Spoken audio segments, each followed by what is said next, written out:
இப்போ கங்கா கிட்ட எல்லா விஷயத்தையுமே என்ன மாதிரி லவ் பண்ணாங்க, எப்படி லவ் ஸ்டார்ட் ஆச்சு, என்னென்ன விஷயங்கள்லாம் நடந்துச்சு அப்படின்னு சொல்லி காவேரி ரொம்ப அழகாக எக்ஸ்பிளைன் பண்ணிட்டு இருக்காங்க. அதுலேயுமே அந்த சாரி கட்டி நடந்தது, அது விஜய் பார்த்தது, காவேரி வைக்கப்பட்டது அப்படின்னு சொல்லிட்டு கங்காவுமே ரசிச்சு கேட்டுட்டு இருக்காங்க. சரி நாளைக்கு எல்லாமே சரியாயிடும், நீ எதுக்கும் ஃபீல் பண்ணாமல் போய் பாடு அப்படின்னு சொல்லிட்டு இன்னொரு பக்கம் வந்து எப்படியாவது சூழ்ச்சி பண்ணி இப்போ விஜய் காவேரியை பிரிச்சணும் அப்படிங்கிறதுல ரொம்ப கிளியராக இருக்காங்க ராகினி.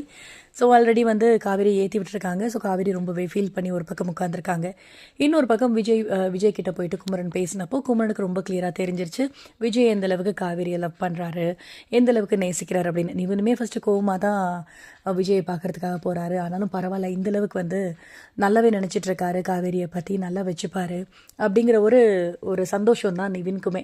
ஏன்னா நம்ம விட நல்ல காவேரியை பார்த்துக்கிறதுக்கு ஒரு ஆள் இருக்குது அப்படிங்கிறப்போ நிவின்க்கு ஒரு நிம்மதி வரும் இல்லையா, அந்த நிம்மதியோடு இருக்காரு. இப்போ குமரன் வந்து வீட்டில் எல்லாருக்கிட்டையுமே சொல்கிறாரு, கங்கா கிட்ட மட்டும் இல்லாமல் இந்த மாதிரி விஜய் ரொம்ப நல்லா பார்த்துருக்காரு காவேரியை.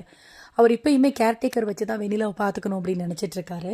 விஜய் தான் எனக்கு வெண்ணிலா தான் நான் வந்து கூட்டிகிட்டு வந்தனால காவேரி தப்பாக கூட நினச்சிட்டு இருக்கலாம், ஆனால் எனக்கு காவேரி தான் என்னோடய உலகம் அப்படின்னு விஜய் ரொம்ப கிளியராக எக்ஸ்பிளைன் பண்ண உடனே ஃபேமிலியில் இருக்க எல்லாருக்குமே ரொம்ப சந்தோஷம் ஆயிடுச்சு.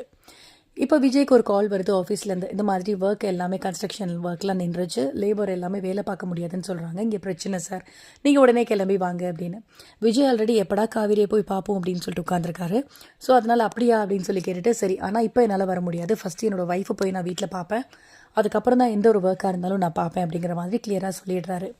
இப்போ வேகமாக கிளம்பி வராரு விஜய் காவேரியை பார்க்குறதுக்கு. ஸோ காவேரி ஆல்ரெடி ரொம்ப ஃபீல் பண்ணிகிட்டு இருக்காங்க. இப்போ விஜய் வந்ததுக்கு அப்புறமா காவேரியோட ரியாக்ஷன் என்னவா மாதிரி இருக்கும். 2 பேரும் வந்து நேரில் மீட் பண்ணி பேசிக்கிட்டாலே எந்த ஒரு ப்ராப்ளமுமே இருக்காது, எல்லாமே சால்வ் ஆகிடும். ராகினி என்ன பண்ண போகிறாங்க அப்படிங்கிறது நம்ம வெயிட் பண்ணி பார்க்கலாம்.